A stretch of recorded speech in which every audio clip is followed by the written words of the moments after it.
Hello and welcome to Toddler Toolkit. Today, I'm so excited to introduce you to Julia. She is a home educating mom of two girls. She's the founder of Family Enrichment Hub. So welcome, Julia. We're so glad to have you here. Oh, brilliant. Thank you so much for having me on. It's such a pleasure to be here. Yeah, you're welcome. So, guys, today we're talking about two really special and important topics with Julia. It's the art of being your child's number one cheerleader. So, how to support and celebrate your child's growth. And we're going to talk about personal development for the whole family, building that growth mindset together. And so, Julia, the first thing I want to know is you mentioned you're the founder of the Family Enrichment Hub. Tell us more about this platform. What inspired you to start the platform? And what is the impact that you've seen so far with it? Oh, amazing. So the Family Enrichment Hub, the inspiration for it happened. It wasn't very long ago. So we've only launched really recently. But I've always been, probably since I was about 12, been into personal development. So it's my thing. And because we home educate, we're always learning stuff.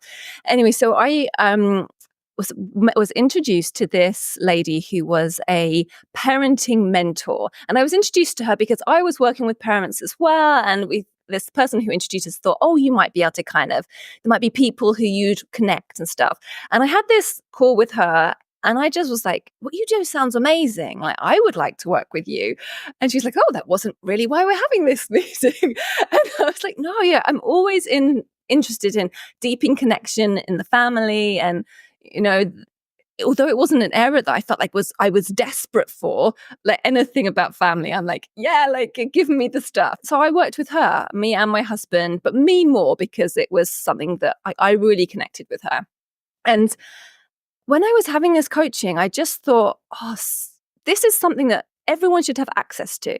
Okay, maybe not everyone would work with this person, but at least they know she's there, And then I thought about all those other people that had impacted my life, all those other coaches or teachers, and the people in my children's life.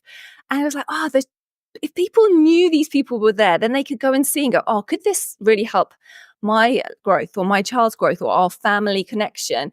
And so I wanted to have this place where I knew all these amazing people could be. And then you could just go and go, oh, I really need someone from a parenting point of view. I need some support on that. Or I really need something as a mom who needs some TLC for herself and I need to look after that. So the sort of stuff for the parents and then also the stuff for the children. So, things that they'd find fun and things that they would find educational, and also stuff which more like life skills or things that will just really help their whole well-being. So that was the idea behind it, and we spent a year building this thing. When I first started working with a coach, I had in my head we'll set this up in a couple of months. I've always liked that. I'm like, oh yeah, we'll get that done and that won't take long. And she's like, this is a big project. So we had the whole platform built because we were looking at certain ones that were already there and it just wasn't doing all the things I wanted to do. So we had it built and we spoke to all these amazing creators and they're creating these courses for us. So it took quite a while to get there and there's still more courses to come. So, there's still these things coming on. And so from the impact point of view, we don't know yet what the whole impact will be because I see it as being there for I don't know, infinity. There's infinite business. And so I hope that there'll be huge ripples out. But for so far, it's been so wonderful because there's family stuff. There's things you can do just as a parent and then feel that whatever it is, that calm or being able to bring that to your family, and that enriches the whole family. And then there's things that they can do as a family. Family learning is just so beautiful. And then the stuff that is just really for the kids, although most of the stuff for the kids, the parents get involved as well, really, because it's fun and it's nice to be involved. But it depends on the age and things like that. So yeah, it's really beautiful to see how it's all working. That's amazing. So if parents are maybe struggling with something, they're having struggled with a specific thing, or perhaps just wanting to be inspired or learn develop a skill more, is that something that they can go and they can search for the resources? Is it all different types of resources? What does that look like? Yeah. So the majority of the stuff there is like video courses or some audio stuff as well. So most of it is we are going to be adding extra resources as well. That there's plans for lots of different things. But if it was a parenting thing, we've got quite a few different parenting coaches on there, and they come from a different, they're different things. So it's trying to find this is the one for me. And for some of them, although they're about parenting, it's normally working on ourselves, really, isn't it? But then there's one lady on there who's specifically for parents of sons. And it was so fascinating because I'm not a mum of a son, but speaking to her and like how just so much impact, like having gender bias and all these things that can impact on a small boy, and how she talked through it. I was like, wow. And because I've not like almost had to think about that, but then like there was some of the things she was saying, I was like, I that makes me understand my husband more, or there's men in my life, there's other boys in my life, and it was fascinating. So there's some, if people like, oh yeah, that really resonates, or they've got a teenager, okay, that might be where they go. So it depends, on the age of the child, or which one they would go for. But then there's also things just for the parents to enjoy. Like they can do some art, and they can do there's this beautiful mind retreats. Like I adore them. I do them so much. It's like a meditative thing. Like you just take your mind away, and she's just infused so much beautiful things into this meditation that if your brain is going everywhere and you just want to chill, then you can do that, and then you're such a better parent anyway, aren't you, when you turn up chilled. Wow, it sounds like it's full of a lot of amazing resources. So thank you so much for sharing that. And there are some other things that we would love to learn from you today, Julia. And one of those things is, how do we become our child's number one cheerleader? What does being a cheerleader for our children, what does that mean to you? Why is it important for their growth and their development?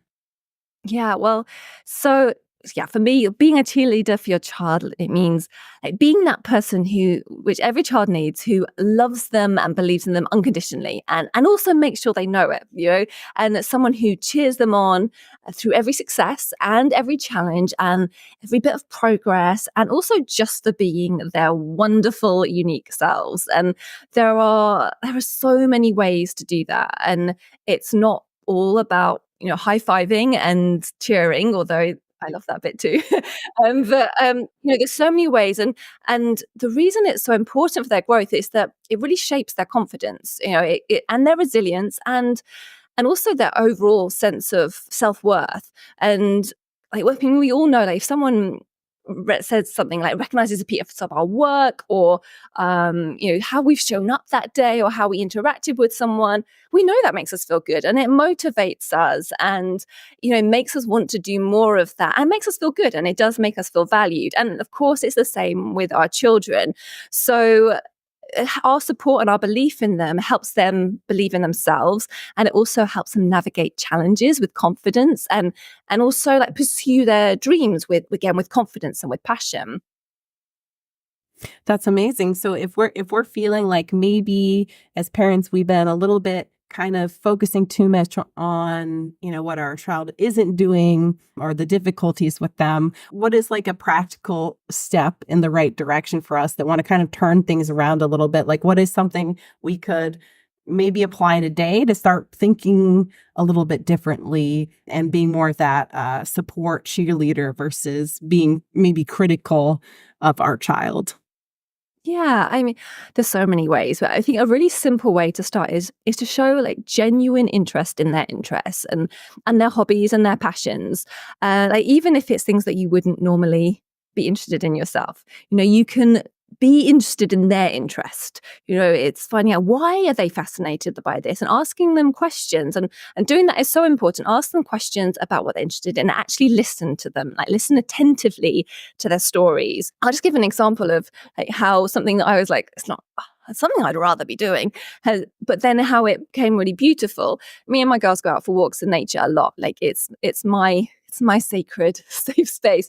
And I do go for walks on my own as well. But if I'm out in nature, what I really want to be doing is just being really relaxed and noticing things. And we used to a lot. It was always, oh, see this little bug and look at this, and they still do that sometimes. But they also, now it's like we go and they're like, can we play a make believe game? And sometimes I'm like, I'm totally up for that. And sometimes, you're like, "Oh, I just want to I just want to not think." But they want to. So at first I was kind of doing this like bit begrudgingly, and that's never cool, is it? So I was like, okay, I'm just going to be there and like listen. But their imaginations are just amazing. The detail in every character and the house the character lives in and the where we are and the character's pets and the detail. And it can be easy if you're not paying attention for your mind to wander and stuff. I was like, right, no, I'm gonna like be present and stuff. And it was really beautiful because suddenly I'm like noticing how amazing their imagination is. And I can tell that they can tell when I'm like engaged and interested and asking questions and getting involved. And then 2 days ago, they went to a creative writing workshop and I wasn't there. My mum actually took them. And then I actually got in contact with the author who's running it because I want her on the hub, which she is going to be. So, but she was like, "Oh, I know your children. They were amazing." Like my youngest was the youngest there. She's like, "They're both so confident. They got up, they told their stories." I just thought that, not a lot of children wouldn't feel that confident, but they story tell a lot and we listen to their stories and we're engaged. So by doing that and listening to their stories, they're more likely to have that confidence around it. So having that genuine interest, it really shows that you value their efforts and that you're invested in them. And then with that, with the interest, do things like go to their performances, and whether that's like in a theatre or in the garden, as they often are with us, and go to their sports day and go to any other event that means something to them. And of course, you can cheer and you can high five. And I actually really like a high five. I think our brains are kind of wired to mean if you get a high five that like you're awesome. And so I think that it's a really lovely thing to do those. I think yesterday or the day before I high fived my children because my eldest was teaching my youngest some maths. So it was like a high five for being a great student and a high five for being a great teacher. So it can be something tiny, but it's just acknowledging that, hey, you're doing something really cool. And then also, celebrating their efforts and their achievements. And I think sometimes it can be really easy to celebrate achievements or successes, but it's so important to recognize and celebrate their hard work and their dedication so that it's not just about getting a certain grade or winning something. It's about their growth journey and the importance of their attitude. And this will also really help foster resilience. So when they come across challenges, you can help to remind them of their strengths and some of their past successes and also some of the other challenges that they've had in the past, which they've overcome. And then you can help them to view obstacles or failures as like opportunities to learn. And that will really help them massively in their lives going forward. Wow, you said so many amazing things. And I love how you said the growth journey of our children. That's so beautifully put. And I also love everything you said about kind of just listening to the stories and the imagination of what our children are talking about. And I think that, this goes for almost any age range for a child, even a toddler who they have their own imagination and stories too. And sometimes as parents, we can kind of get caught up in kind of what is and what isn't, or, right and wrong, especially with learning new things. Like maybe our children see something they've never really experienced before and they go, oh, this is what this is. They see it a certain way and we might go, oh no, that's not what that is. It's this. But just kind of being more like curious, interested. Oh yeah, I could see why you think that that's what that was. Tell me more about it. I love that kind of that curiosity, just kind of like walking into their world. So yeah, that's just fascinating. And I love what you said about like the growth over just the achievement. Instead of just praising and acknowledging the outcome, it's really more about the journey, what they were able to do, even if it was challenging or hard. And that's growth mindset, not just for our children, but for us as the parent too, because we're changing how we're responding to things and growing our brain as well, which is also good for us because we can be very hard on ourselves as parents as well. So, and realizing it's the journey, it's not perfect parenting. We're learning. It's a journey. We're in it with our kids as well. So there's just so many good messages. And I talk fast, so like people might have to re-listen. But you saying that about how we're on, how we can be hard on ourselves. One of the things I really got from working with this mentor was about having compassion for myself when I didn't get things like right, because I'm so compassionate with my children and with other people, but with myself, I was not. We have to do it for ourselves because then actually we're better at being more compassionate for other people as well. And actually, one of the first things one of my good friends had said to me that what really helped, and I always remember it, was when I had done something, I was like, oh, that was not how I want to parent. That was not what I wanted to do. Like I shouted at my daughter because she ran into a car park. Okay, it was reason, but I didn't do it in a good way. And then so I apologized to her, and I was like, oh, I was so stressed on that day because I had a new baby. And she was like, no one needs a perfect mother. How hard would that be? If you had a perfect mother, can you imagine like how difficult that would be for you? And I was just like, well, yeah, like, and so it was like this, let me off the hook. Don't have to be perfect. I'm gonna like be perfectly imperfect. So yeah, I thought I would just throw that in with some of the things that some of the amazing people have. All these little things can help you go, oh, okay, chill. Yes, yes. There's just that other perspective, and understanding is so important. And if we want to go on this journey with our whole family, so not just the growth mindset for our children, but we want to kind of do this kind of self-development for our whole family. How do we do that? How do we go about doing it? Is it more of an individual thing? Is it more of a collaborative, the family altogether, or how does that work? I'm interested to learn more about that. Yeah, I think it's lovely if it's collaborative, but we also will have our own things, especially as the parents will be off doing their own thing. But I think like having this kind of personal development, I don't know, like culture or ethic in a home is really powerful. So embracing this growth mindset really means having this belief in the ability for each of us to grow and to understand that learning and development are ongoing processes, and also viewing challenges as opportunities to grow, and valuing effort like we talked about earlier. And so it's really important for us as parents to model that growth mindset, because our children will obviously pick up on that. So if we want them to have one, we need to have one as well. And a way to do that is like to really demonstrate that growth mindset is to take on new challenges, like persist through difficulties that we're having, and celebrate our achievements and our efforts. And this is one that I didn't used to do. And like a coach made me kind of realize that, I'd be like, oh, I haven't done that and I haven't done that. And she made me kind of go, look at everything you've done. And like, okay, I have to celebrate that. So again, it's doing the stuff for ourselves so that they see, okay, we celebrate when we do this. And then also remember to share those learning experiences with your family, because you could be off doing loads of personal development and they don't know about it. So they wouldn't be aware that that's kind of what we do. But if you're sharing it and then you're highlighting the successes you had and the setbacks you have, then they'll see you embracing like your growth, and they're more likely to adopt similar attitudes.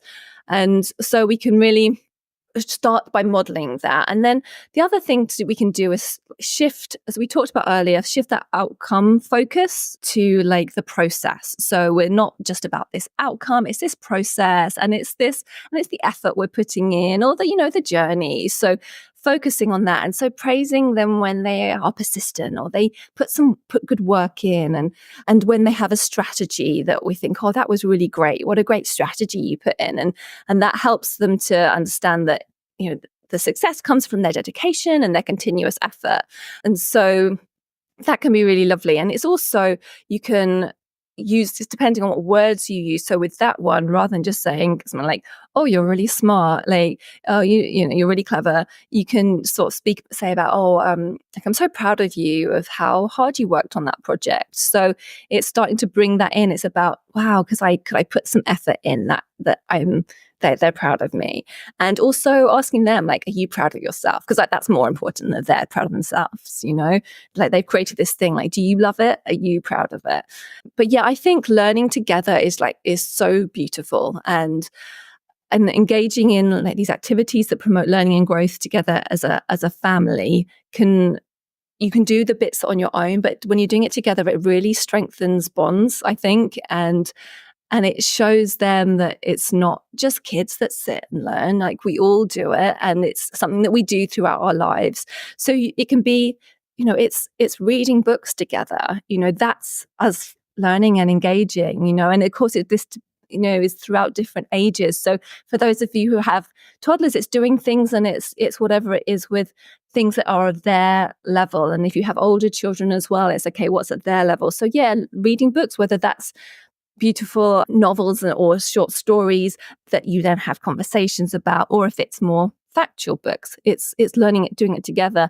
Doing a hobby, you could do something together, attending workshops, exploring nature, doing some of these online things like we have at the Family Enrichment Hub, like learning to do this painting together, doing it together. And it's like, oh, it's not just that you go off and do your learning while we go and do something else, but we're going to all learn it together. We're going to learn about, we're going to do this yoga together, and it'll be really fun. So yeah, I think it can be great to have you have your own personal goals, of course, and then also bring it in as some things that are collaborative and collective as well. And just keep encouraging the curiosity and also the pursuit of like new experiences as well, making sure you're engaging in the things that they are interested in and their passions. Yeah, I love that. Like modeling is so important. And I also really enjoyed the part where you're talking about kind of working with your child or engaging in activities with them. And that's where we can use some of this really positive language, and we can give feedback and connection and praise through the process and not just the result. So, and for a tangible example would be like, instead of just like only giving praise for like finishing a puzzle or completing a task, but giving the praise for, even though it was hard, that they were trying. It's that effort. So I really do love that. Wow, you're trying so hard to put the puzzle together or match that puzzle piece. And wow, you're really trying. Wow, you're really persistent. So all this beautiful communication, and then we can advance it to, I love how you gave the example of novels and stories with older children and getting them involved and interested in what they're learning. And love that, what you're saying about doing the art together, because it's just this beautiful experience. And I'm sure there's ways also for if we have younger and older kids to have them have these moments too, like a sibling. Absolutely. I think it's so wonderful. I mean, because we home educate our children, engage with all different ages. And I think it's so important to have that. So even if people are in school, to have that thing where you engage with a different age, maybe it's a sibling, maybe it's cousins, maybe it's other friends. And my children are 4 years apart, so it's not a huge difference, but it's big enough that, they have some different interests. But when they do stuff together, or one teaches the other one something, it's really beautiful. And there's loads of things that they will do together. And, we can, with games we play together and things like that. It's really beautiful to have those different ages, because we learn different skills from being with different ages, whether that's looking after the younger one, like my 6-year-old is really good with little ones. She looks after my little niece, and then it's completely different when she's the littlest, because she's often the littlest compared to everyone else around her. So it's like taking on these different roles, isn't it? So they get that experience of all those different roles. Yeah, that is so wonderful. And it seems like you really do have a family focused learning approach to teaching your family, and that you are spreading out into the community with your hub. Is there anything else that you can share with us about the family focused learning that you've adopted in your family? Because I know there's many listeners who are very curious to learn more about that. I know I certainly am. My toddlers are 3 and they're going to be 4 soon. And I am definitely interested in learning more about, not just like the traditional education methods, but just more family focused learning. What are some things that can kind of set us in a direction to start learning more or understanding more about it? Yeah, I mean, I think it's beautiful. And so I think we do sort of naturally do it, don't we? We are like from the start, we are engaged. When they're younger, I think we're quite used to it. Like we are, they start to do something, we're like, yeah, that's amazing. They did something so tiny. So we're quite good at it with our tiny ones. So it's remembering to continue that you're talking about, like the puzzle. And when a child starts to learn to walk, like we don't wait till they're walking around before we go, oh, well done. Every little moment they have a bit of strength, we're there. So we are already doing a lot of that. So all that kind of positive stuff we're there. So it's continuing it through. The family focused learning, I think, is really beautiful because it feels really rounded and real. So like learning in this community and having all those different ages and abilities, learning from each other. And again, like children not thinking, oh, learning is something you do over there, but it's everywhere and it's everything. So allows for opportunities for learning to be everywhere. I think with really young children, it's being in nature is one of the most beautiful things because they are drawn to it.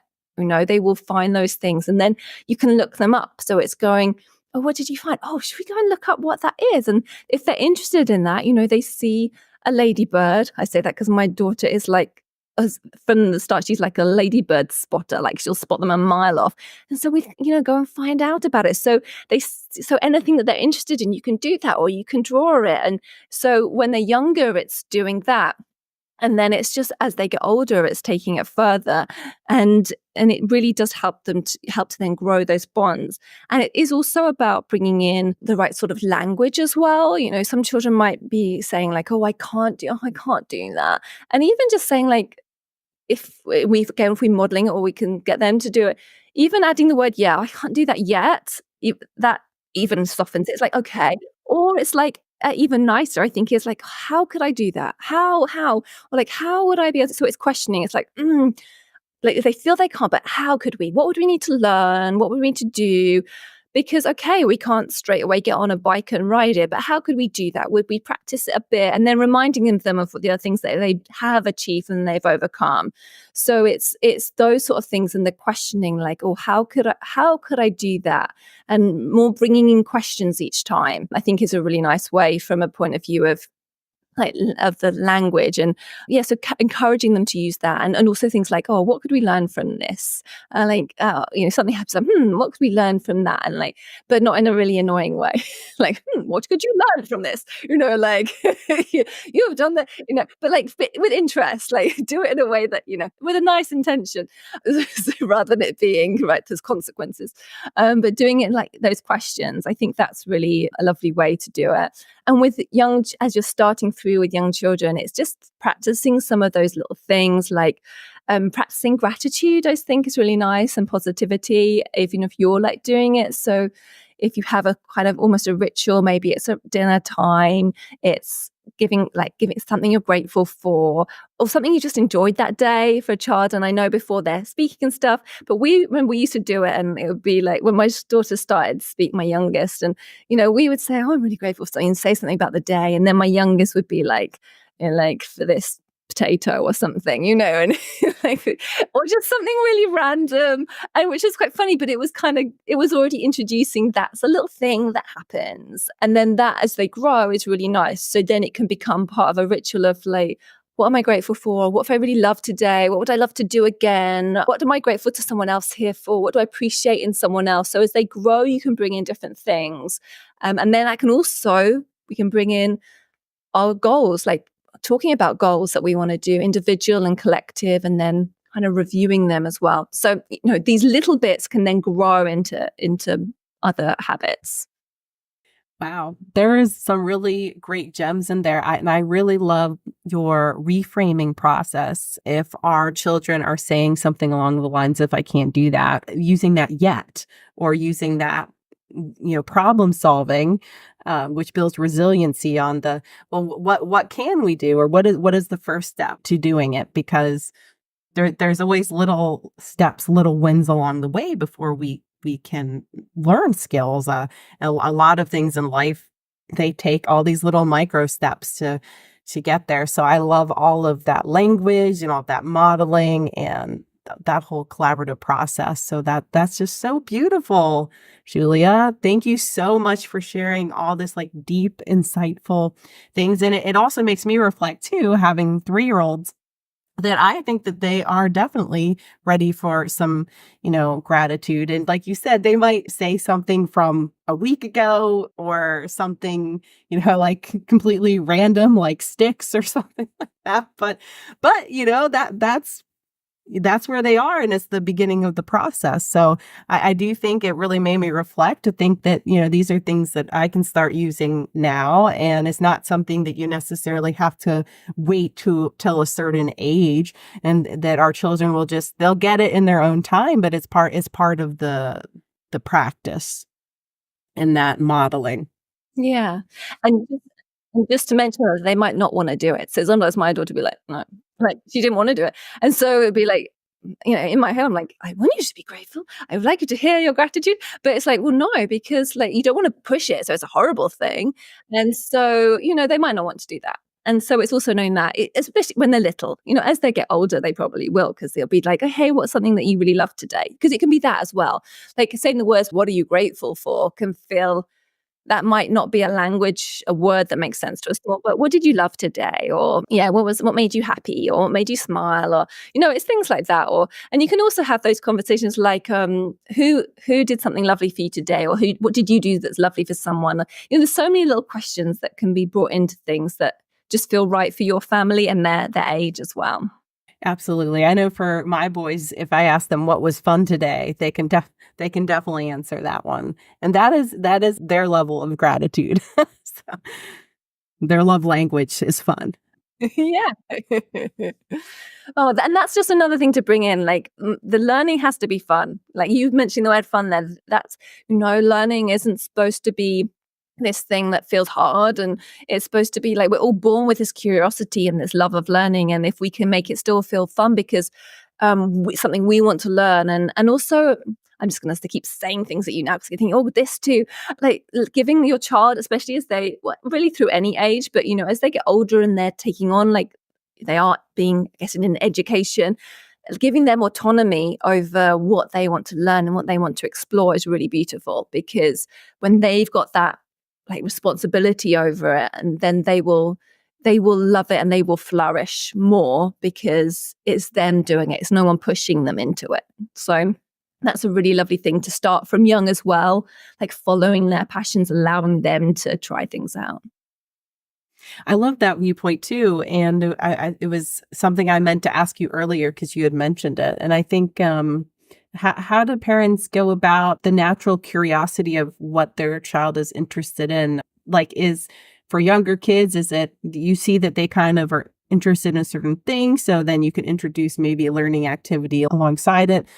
Maybe they're really like physical or tactile things and they can learn that way, or they're really interested in, like, maybe they love leaves, or they love, I don't know, just something specific, like a certain type of an animal, so they can start learning more about that. Or how do you go about that? Yeah. So when they're really little, I think it is that. And I think you don't even need to think about, oh, we're now going to learn about that. But I think it naturally is like, oh, my child is really interested in tractors. Then you naturally kind of go, let's go somewhere where there's a tractor, and let's get out a book about a tractor, and let's draw a tractor. You kind of naturally do that when they're little, don't you? And I think it is then the same.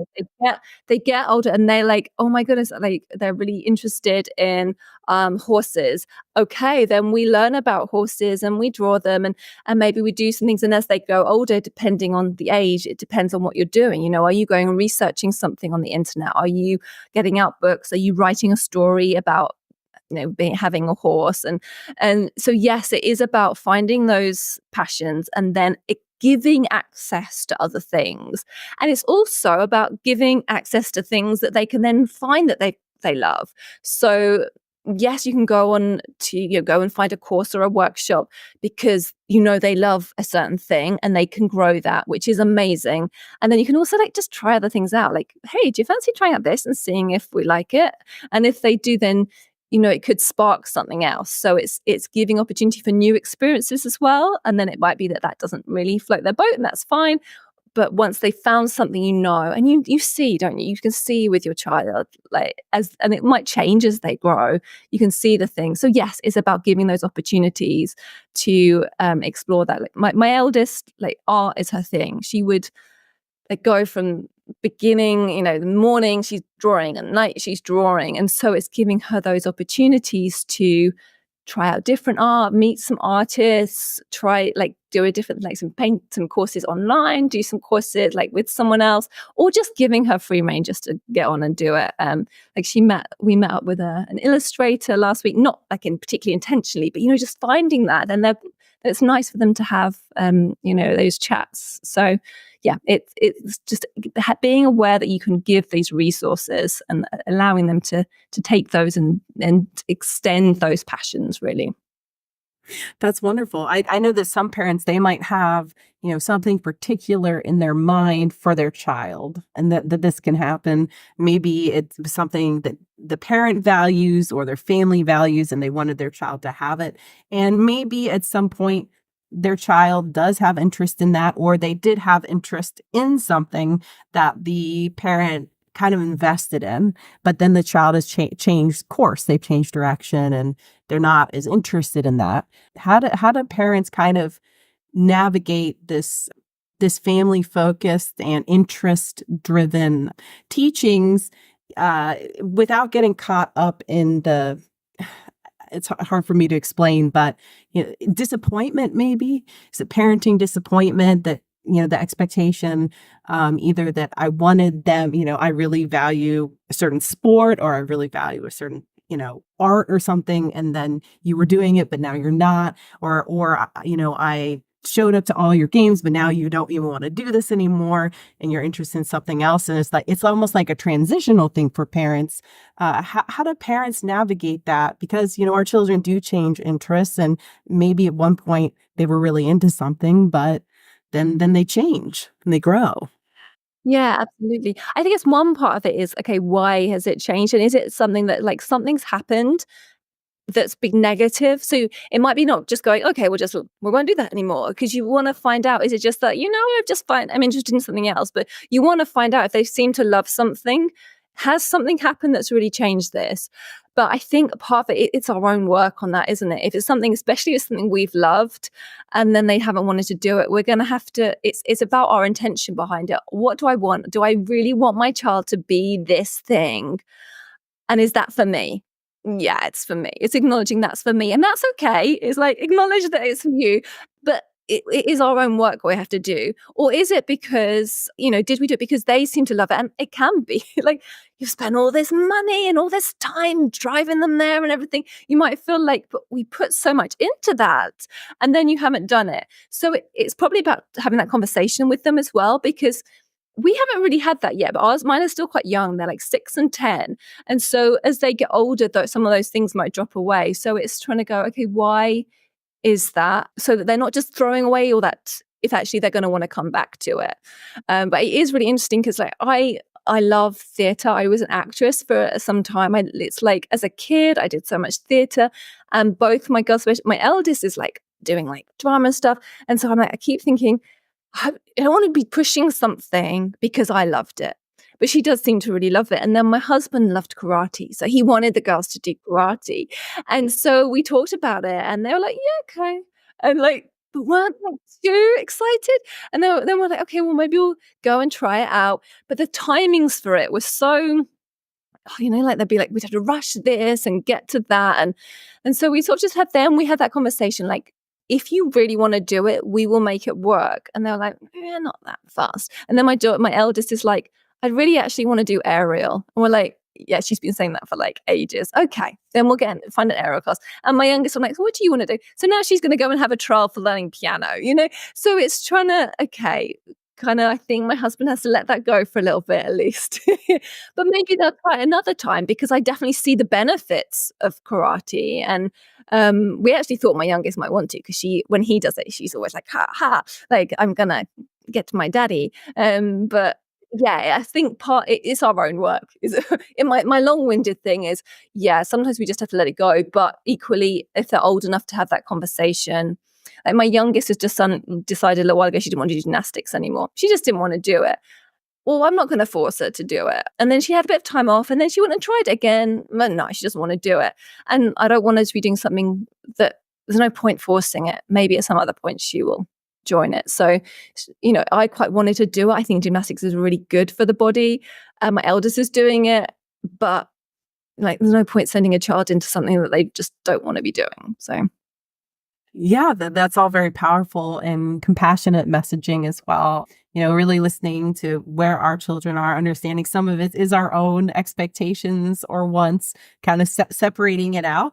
But also, I do think a lot of skills are transferable in life, and that even if they're doing something completely different and change it again, that there's still skills that they can bring forward. And it's kind of just like, for us as the parent, maybe just like teasing out like the skills, like even down the road, they might pursue a career or something, and then they might change their career. This can happen, but there's all these skills that we learn. And like you said, you never know, like they might come back to it one day or they might not, but that's okay. But maybe it led them to something else that they were more passionate about. So exactly. And I love what you were saying there about like the skills are transferable and stuff. And I I think with like learning as a whole, it's more important that people learn how to learn rather than learn something specific. So rather than, oh, like if this is on the curriculum, so we need to know these dates and this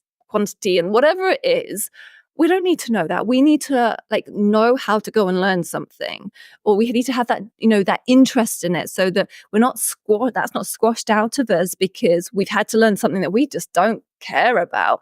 If we learn stuff that we care about and we invest our energy in that, then we know how to do it. We know how to, if I'm going to become a great gymnast, I go and practice. If I'm going to be, if I'm going to learn about this thing in history, then I go and read stuff and I do this. Well, that learning how to be great at this or great at that exactly is transferable. Then suddenly we want to learn about how to be a vet.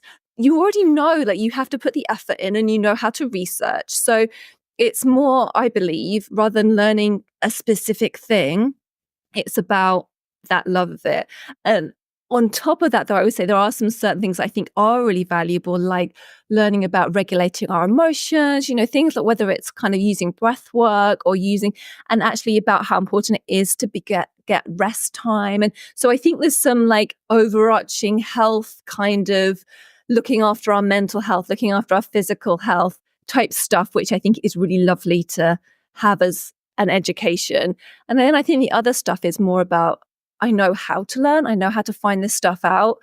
So if there's something I want to learn, I would go and learn that. If I want to go and learn about algebra, at this point, I'm going to go and learn that. If I want to go and I want to learn a new language, then I'll go and do that. So that's kind of my take on it. yeah, I love that. And I think that is something that is really missing in kind of some of the standard education systems, is just that piece, like you said, about learning how to learn. How do you learn best? And, the environment, just like through interests, because that really is what drives children and students to really pay attention and be more engaged and take more ownership over their learning. And so I think that's all just really super important for our children to, be able to.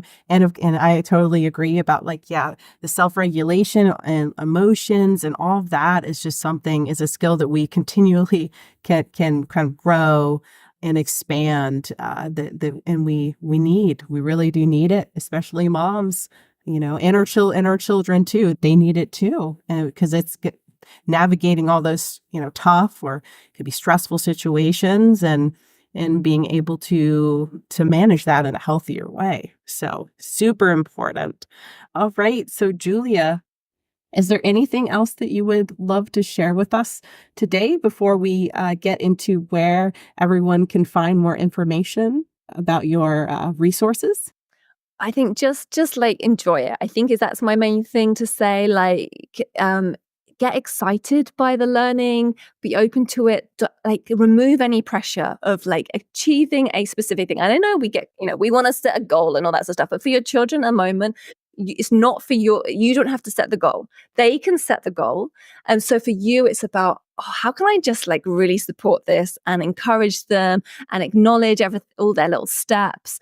And so yeah, my suggestion is just really get excited by it and just enjoy it, and also still have that compassion for yourself if you go, oh, I kind of didn't, oh, I said that or I did that, because if it's the beginning of that journey, then it's your learning journey as well.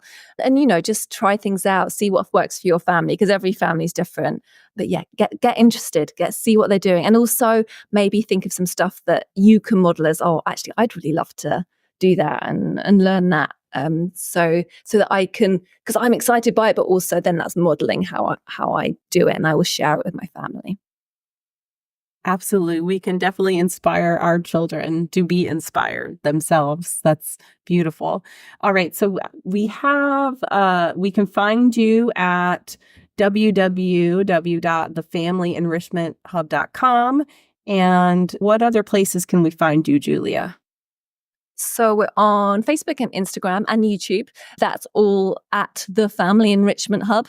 So they're all the same. And we also have a Facebook group as well. So if you put in Facebook, I think it's Facebook/groups/ the Family Enrichment Hub, or if you just search for it. So if you're on Facebook, if you search for it, you'll find the page and you'll also find the group. So you're welcome to join the group if you wish to as well.